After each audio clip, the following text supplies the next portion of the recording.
What's good, y'all? It's your boy AJ and welcome to another true crime video. This video is titled "Creepy Killer is Still on the Loose in Texas." For those who are new, I always preach that I want to move to Texas one day, and based off of this title, I'm gonna revoke that. I don't want to go to Texas no more because what you mean they're still on the loose? How haven't they got caught yet? But look, I'm not here to waste any more time, so without further ado, man, let's get it.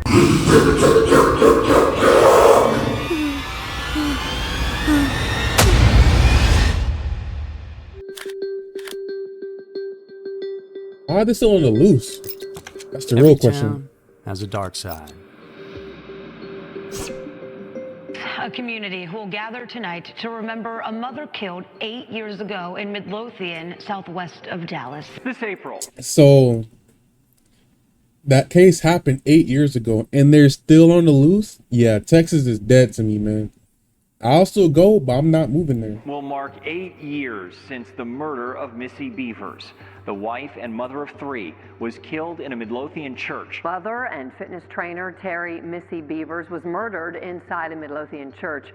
So 8 years ago today, somebody wearing tactical gear murdered a mother inside an Ellis County church. Her killer's never been found. In the early morning hours of April 18th of 2016, Of course, it's my birth month. A woman was brutally murdered inside a place. Look, I'm sorry for pausing, but bro, why does everything that's bad, it always happens in April?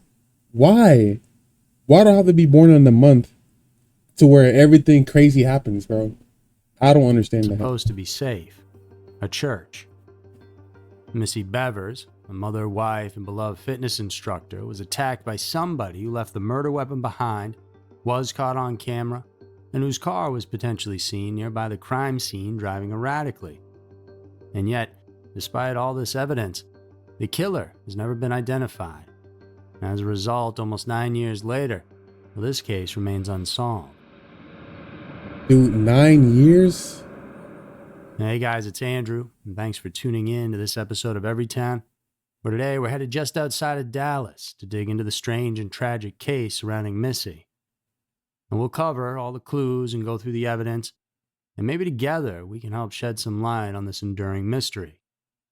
Let's head on down to Midlothian, Texas, and uncover the truth behind the murder of Missy Bevers. Let's get it. The murder of Missy Bevers. Missy was a woman who had always stood out in her community because of her kindness, warmth, and dedication to teaching fitness. Born and raised in the great state of Texas herself, she was an extroverted type of lady with an undeniably contagious energy. So for her, she was never going to get a job just sitting behind a desk pushing papers. She was going to be keeping things moving as she always did. Her childhood was full of outdoorsy trips and lots of sports. Coming from a family that taught the values of hard work and commitment, Missy would go on to college, and after that, she met and married Brandon Bevers, and the pair had 3 daughters together, and life was good. Amidst her responsibilities as a mother, which she thoroughly enjoyed, Missy continued on with her passion for fitness and joined the Camp Gladiator program, which is a popular outdoor group fitness class in the Lone Star State. As an instructor, Missy's classes became a place where people found not only a physical challenge, but also a community of individuals eager to help one another in reaching their goals. I know Missy on so many levels, and her positive attitude, her great spirit, the scriptures and godly stuff that we shared as women together, there's no doubt in my mind that she was living her purpose. And this was where the passion was for her. Missy didn't just teach exercises. She inspired her students to push beyond their own limits, believe in themselves, and she liked to watch people change for the better and transform themselves into the best version they could possibly be. Shout out to her. And really, her life can't be told in just a couple of paragraphs. The reach she had in touching so many lives, including her family's, was far. But it's important to know because what happened to her is senselessly tragic, and her story deserves a proper ending. One where whoever is responsible gets what they deserve, and Missy's family can get a little bit of closure on the darkest chapter, no doubt, of their lives. Yeah, they need to. They still, bro, how are they still on the loose? I can't get over that. Almost 9 years is crazy. On the morning of April 18th of 2016, as usual, 45-year-old Missy had planned a nice outdoor workout routine for her Camp Gladiator students in one of the areas she regularly used for those morning classes. However, that day, persistent rains had made the ground pretty muddy, and the threat of more storms forced a last-minute change of plans. And this move was nothing crazy. It wasn't even unusual, as whenever the weather was bad, the class moved inside of the Creekside Church of Christ. But on this particular day, this small change would prove to be the starting point of this whole horrific tragedy. Man. Missy arrived early to the church to set everything up before her students arrived. Very early, in fact, as surveillance cameras caught her in the parking lot a little after 4 a.m., so she could bring stuff in and have everything ready to roll for the 5 a.m. class. All right, so I want to make a prediction of who could the suspect possibly be. So it could be either one or two people.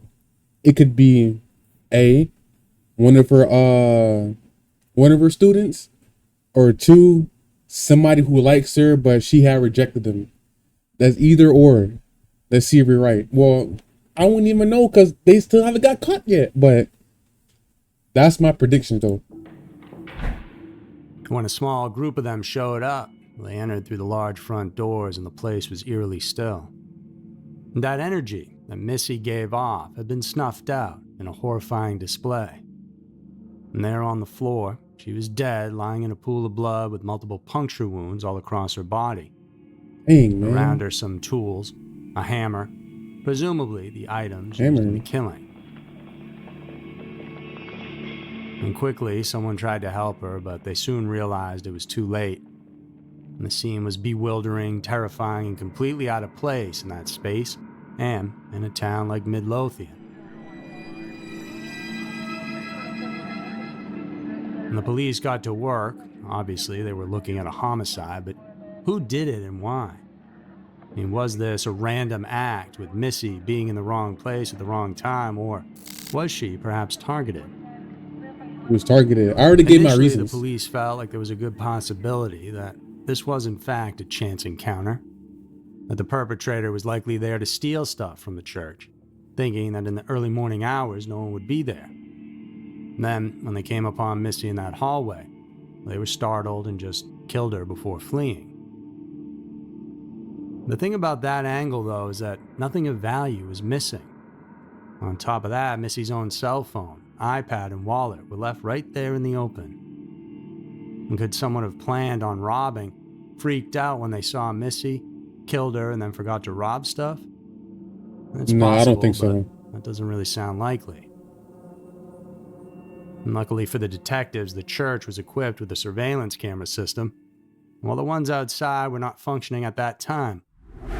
And the same cameras that saw Missy moving her equipment into the church could be the same ones that caught the killer, which would make this an open and shut case. Only not so fast, because while the footage did provide some valuable insights, it simply wasn't enough to make any substantial progress.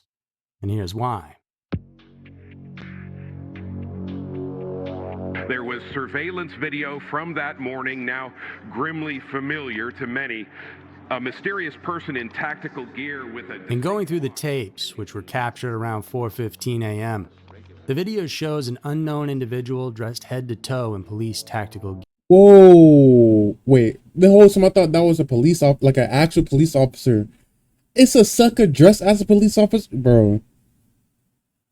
And not only, he probably stole a cop car too. That's the car we seen earlier. Dude, this case is wild, man. Something like a SWAT team member would wear, methodically wandering the church's hallways.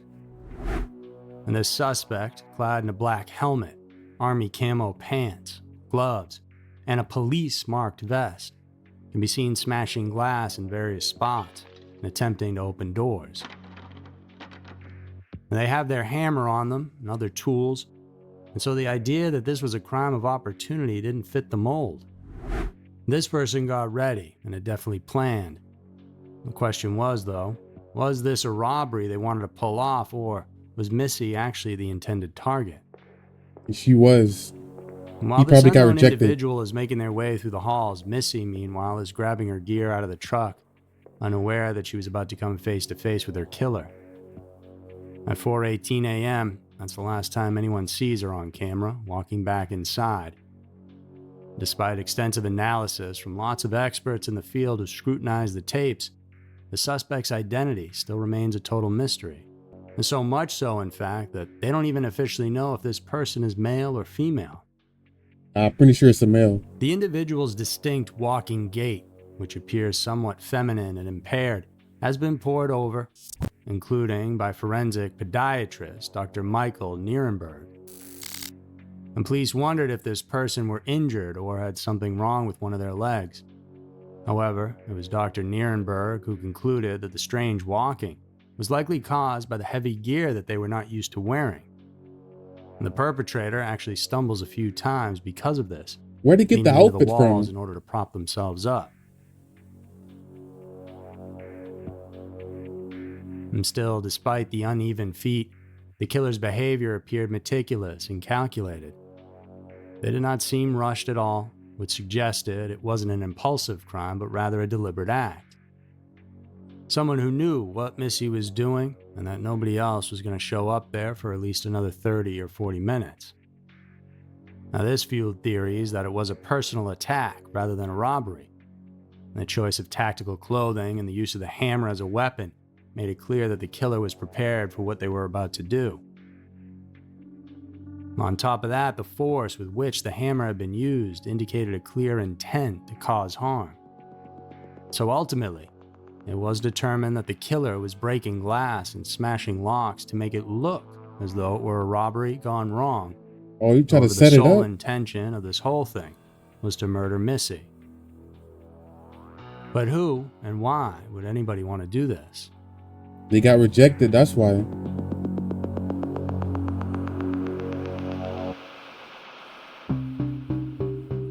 That's my theory. It can't be any of your students. Initial evidence at the scene, such as fingerprints and traces of DNA, didn't provide conclusive leads for investigators.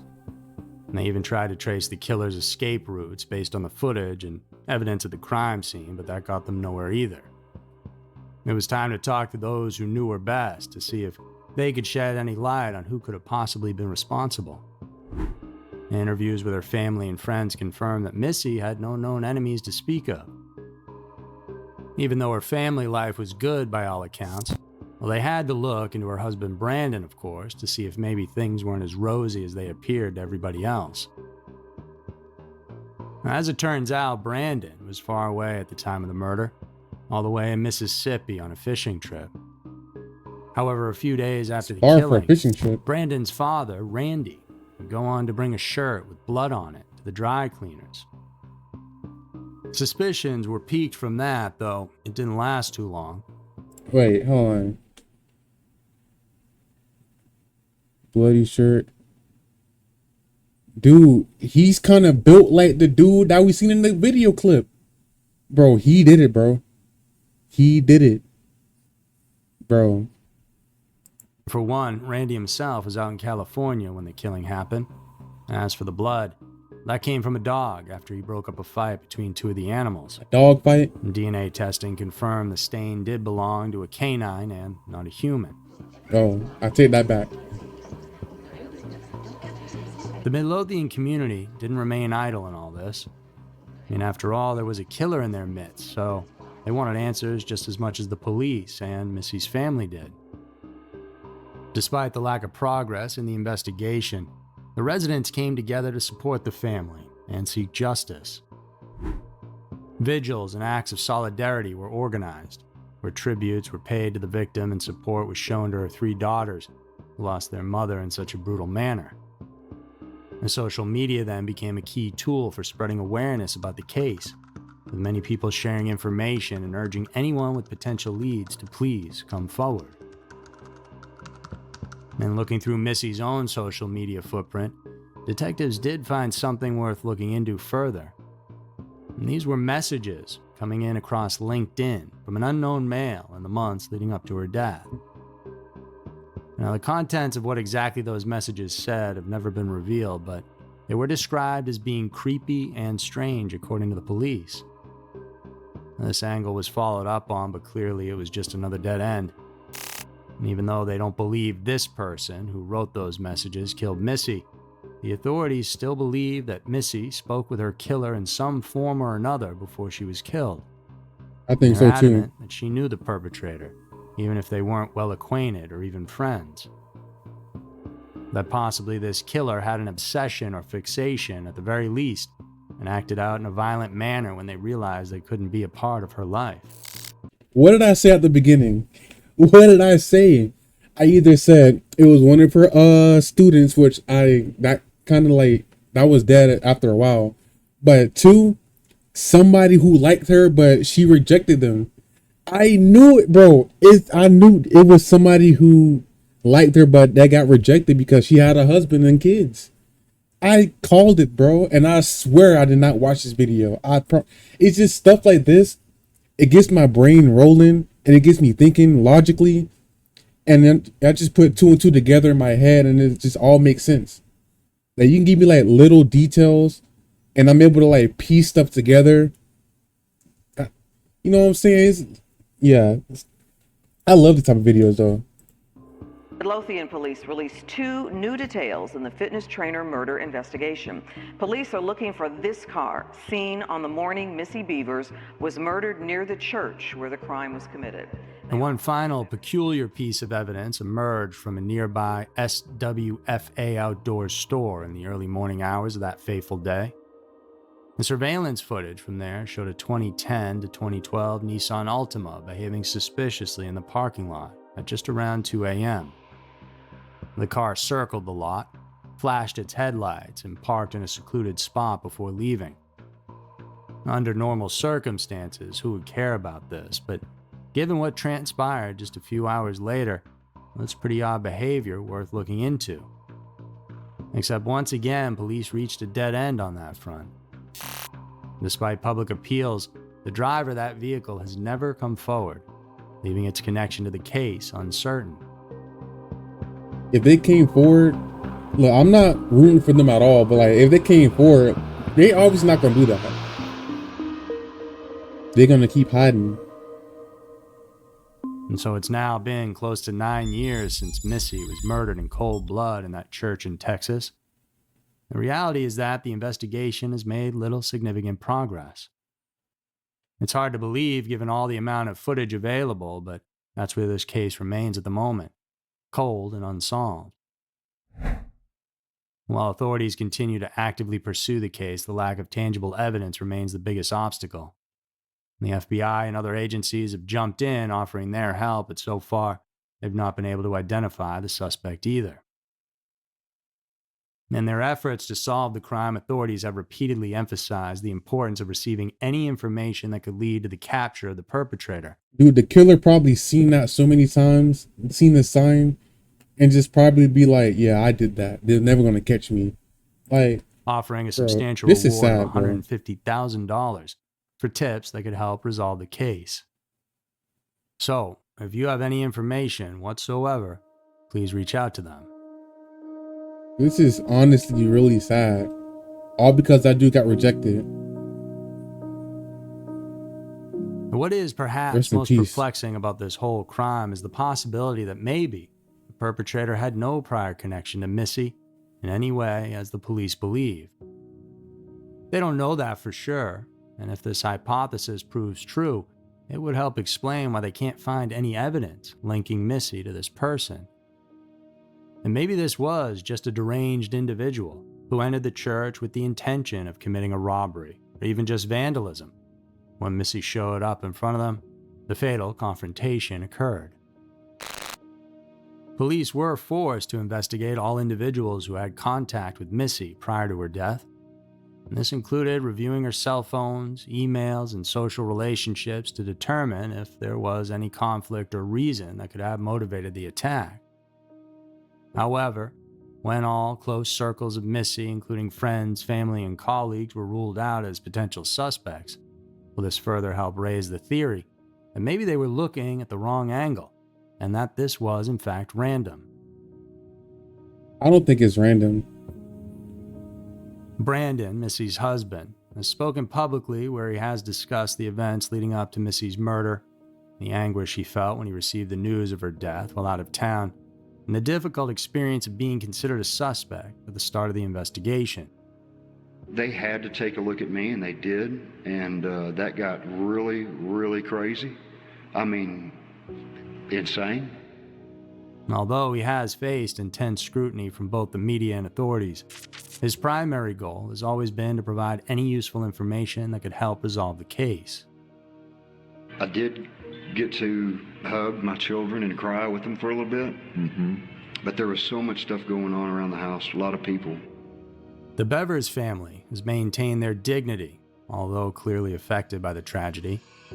Brandon shared with the public how the family has had to endure rumors and speculations about their possible involvement in the murder, facing constant pressure while trying to maintain normalcy for their children. And despite the difficulties, Brandon and his family have relied on their faith. You've got to believe in something greater than yourself or greater than the pain, and it has to be the God Almighty.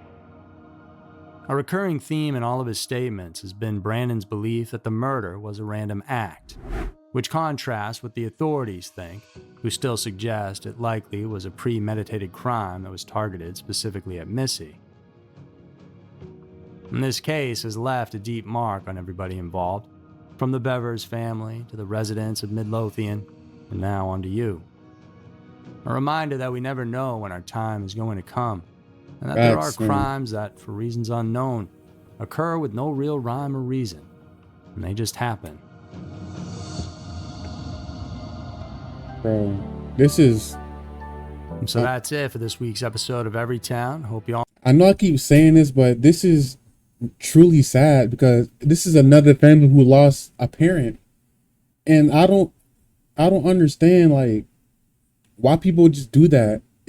It honestly makes no sense at all. But look, I'm ending it off right there, y'all. Hopefully you guys enjoyed this video, man. I love you guys. And until next time, peace.